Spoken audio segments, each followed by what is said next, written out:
So this is little C, or little Chewbacca. He's now 13 and a half years old.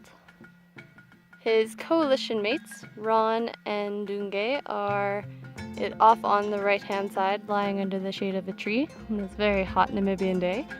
Little also preferring to stay in the shade if he can.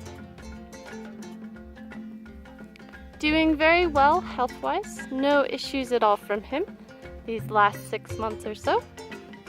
Unfortunately, they did lose a coalition mate. They lost Blonde Man, or Shunga, a few months ago, unfortunately due to old age. And they did really well with the transition. We kept a really close eye on them. Obviously, males living in a coalition group really closely bonded, so we expected Shunga's loss to kind of affect the group a little bit, but luckily they still have each other and they coped really well with a little bit of change.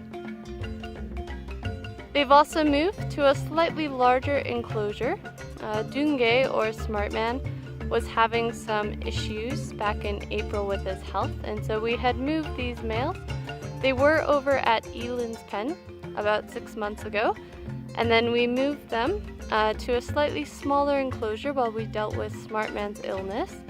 But he's doing really well now, and so we moved them over to what we call silver pens.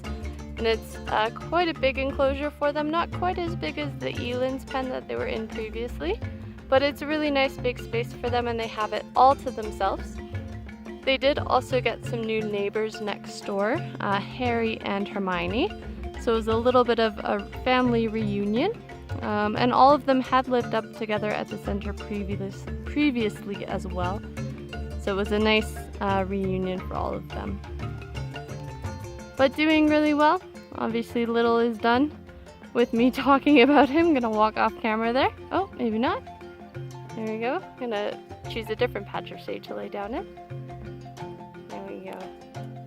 So we'll leave him be, but Little C doing really well.